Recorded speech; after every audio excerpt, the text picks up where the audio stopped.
देश के लोगों को आज एक बात सवाल करना चाहिए। यह गंभीर विषय है। जब कभी भी इस देश में कोई संकट का क्षण आता है, चाहे वो महामारी का सवाल हो, चाहे किसानों की विपत्ति का सवाल हो, चाहे आज 7 रुपया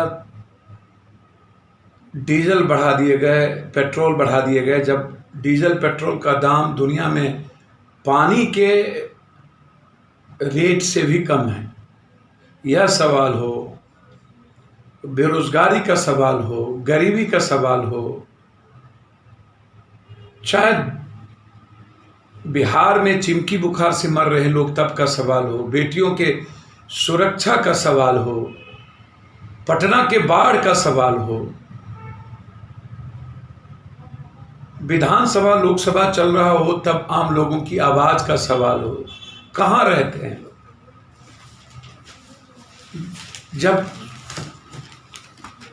शिक्षक, कर्मचारी, सफाई कर्मचारी, ये डॉक्टर्स, छोटे छोटे कर्मचारी अपनी जिंदगी दांव पर लगाते हैं, सेना, पुलिस,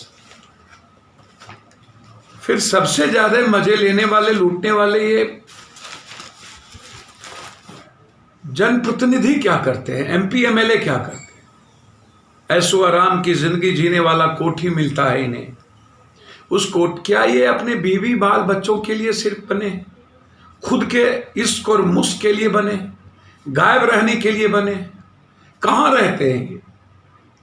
इस 1.5 महीने की महामारी के बीच आपने क्या किसी एमपी एमएलए को, किसी मंत्री संतरी, विपक्ष के नेता को देखा?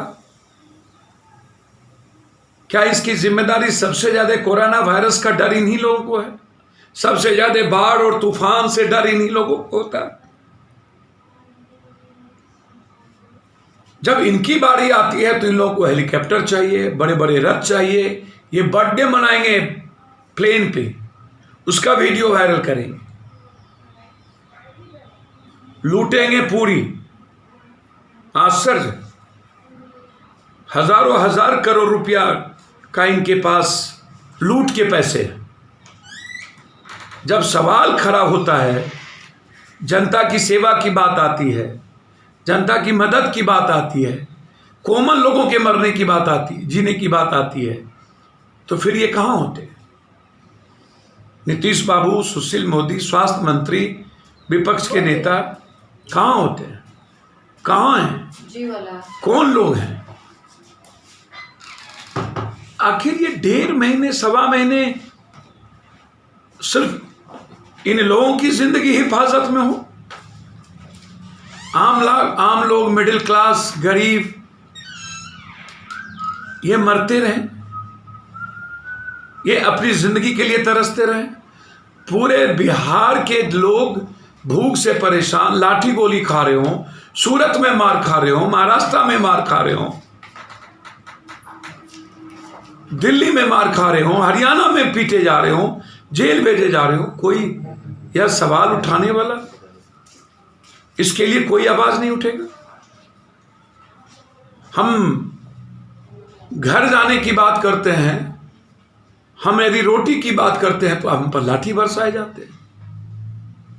चिमकी बुखार में वहां भी गायब थे जो अपने को तथाकथित सो कॉल्ड ऑफ विपक्ष के नेता कहते। जात की भी याद नहीं आती तब भी ये गायब थे। बिहार में जब कहीं संकट और मौत होती है तब भी ये गायब हो रहते हैं। बाढ़ का समय था तब भी गायब थे। 1 महीना विधानसभा से गायब थे। मैं ऐसे लोगों का नाम नहीं लेना चाहता, बस वो किसी पिता के पुत्र हैं, इतनी उनकी एक रिस्पॉन्सिबिलिटी बन गई। किसी पिता के पुत्र है, एक पहचान है। आज कोरोना वायरस में इतने लोग प्रभावित हैं, फिर भी गायब है। संकट के समय जनता के बीच ना तो मुख्यमंत्री, ना मंत्री, ना संतरी, ना विपक्ष के नेता।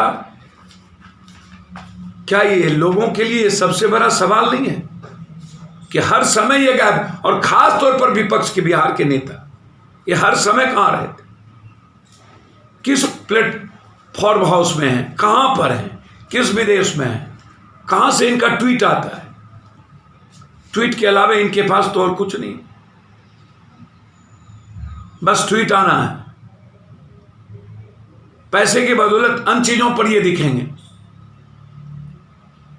2000 क्या हो गया, 50 ट्रेन क्या हो गया, बस इन्हें फॉलो करना है।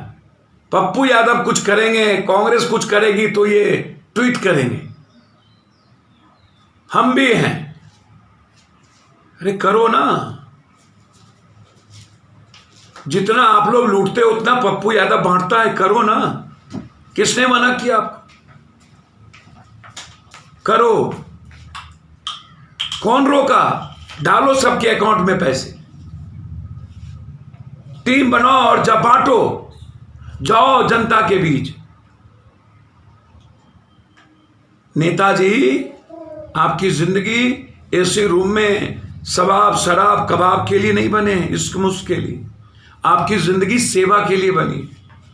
ऐसे लोगों को राजनीति से बेदखल करने की जरूरत है और बिहार से राजनीति से उखाड़ फेंक देने की जरूरत है। यह सवाल सबसे महत्वपूर्ण है और युवाओं को, किसानों को और इस देश के 70 लाख मजदूरों के लिए सवाल बने। बिहार के आधुनिक अस्पतालों में से एक NSMCH multi speciality 350 bedded hospital, अनुभवी डॉक्टर एवं ट्रेन्ड पैरामेडिकल स्टाफ, विश्व स्तरीय सुविधाओं के साथ अत्याधुनिक ऑपरेशन थिएटर, ICU, NICU, निशुल्क OPD परामर्श, 24 घंटे इमरजेंसी सर्विसेज और जटिल गर्भावस्था का इलाज। Netaji Subhash medical college and hospital, Amhara, Bihta, Patna.